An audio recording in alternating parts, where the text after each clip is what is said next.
oppression will be transformed into an oasis of freedom and justice. I have a dream that my 4 little children will one day live in a nation where they will not be judged by the color of their skin, but by the content of their character. I have a dream today.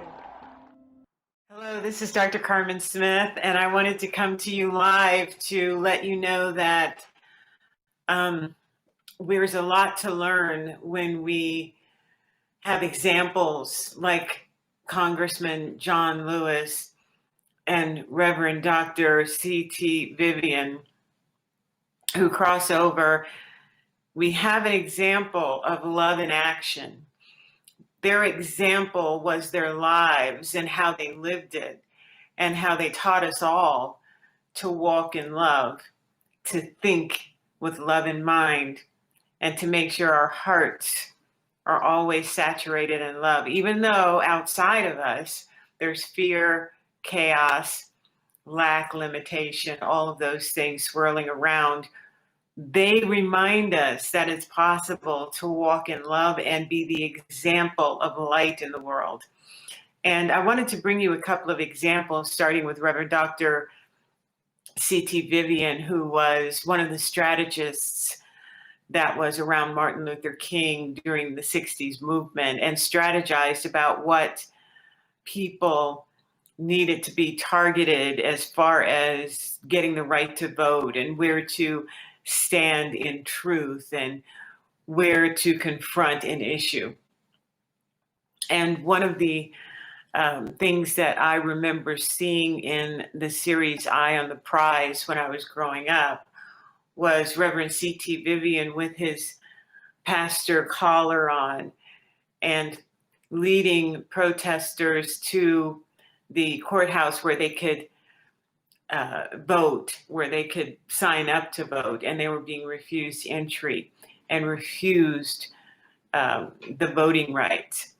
And so I remember him standing at the steps and then being hit in the face and knocked to the ground by someone that did not want him or Black people or brown people to have the right to vote. But I remember him talking about how that was unconstitutional, and that it was wrong, and that it was equated to, the Nazi Party and Hitler refusing to see the value and the rights that other people had. And so I remember him speaking truth, unabashedly, unafraid, but with power and conviction. And I just want people to know that that's love in action, that he wasn't hating on a person. He was talking about that system that was keeping in place that injustice was impoverished and did not have love in it, but had the opposite, which is fear. And so he was attacking a system, and people thought that he was attacking them personally, and they became afraid of his words and hit him in the face. He did not strike back. His heart was filled with love. And that's how a movement has traction, generation after generation. But mostly we saw that example in Reverend Dr. C.T. Vivian.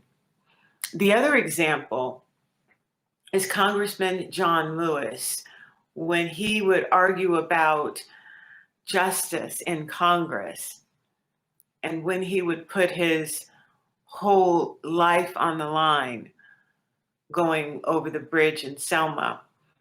He had tapped into something that is eternal, that never dies, that is the epitome of strength and power, which is love. And when he filled that with his heart, he became fearless.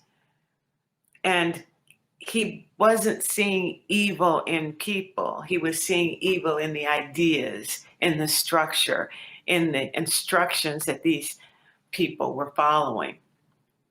And so instead of holding hate and anger and fear in his heart regarding a person, he was able and had room to embody love. So the love that John Lewis shared and embodied showed up in everything that he did and everybody he encountered. And so people that he disagreed with in the Congress that were Republicans or didn't want to fund a certain project that would uplift Black and brown people, he still held strong to love. Disagreeing, standing in truth, that is love. But also not attacking them personally, but attacking the ideas. And so love gives you courage. And one of his sayings was, loving sets you free, because you no longer have to harbor all of that burden of hate and fear. So as these two giants in love warriors, as I call them, crossed over to the other side, their spirit, everything that they believed, is eternal. It doesn't die. So tapping into that energy moving forward is so key. So I'm going to be there in Washington, D.C. in the march with the spirit of love, with the spirit that embodied these giants. Because it doesn't matter if somebody spits on you, calls you a name, drags you off the stool in the lunch counter. You remember who you are. And if you have embodied love, that means that you are love. No matter what somebody does, your reaction, your response is going to be loving.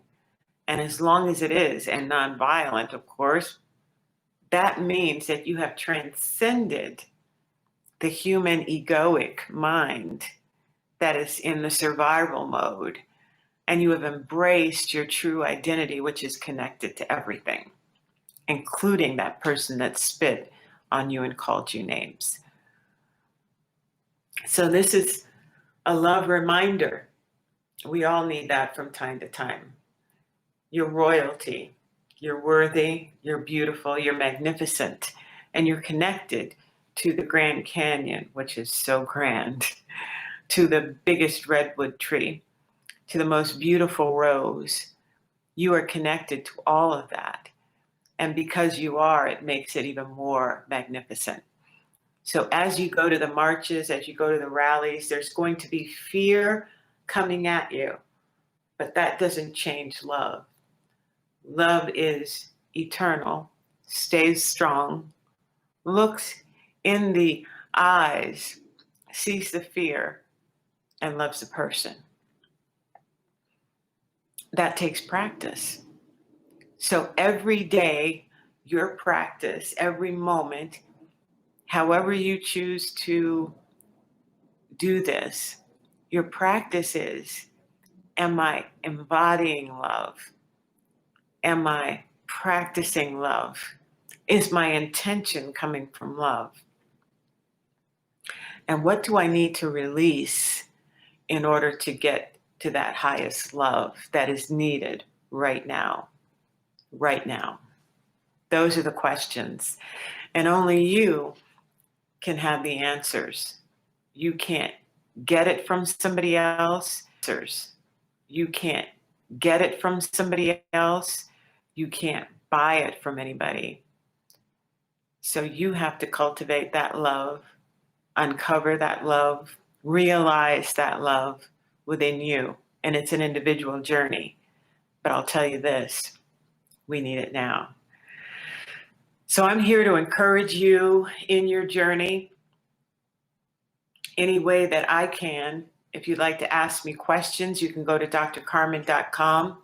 You can email me, and you can subscribe to this channel so that you can always get updated on any type of intuition or mental health or spiritual guidance that I can offer. And just remember, you are loved. You're certainly worthy. But most importantly, when you realize who you are love itself. Love you. It really doesn't matter with me now because I've been to the mountaintop.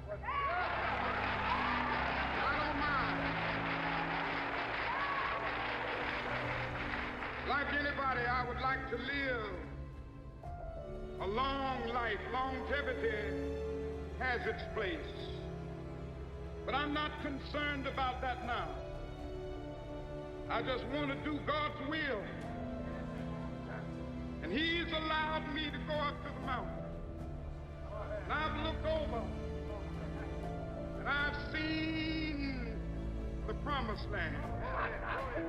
I may not get there with you, but I want you to know tonight that we as a people will get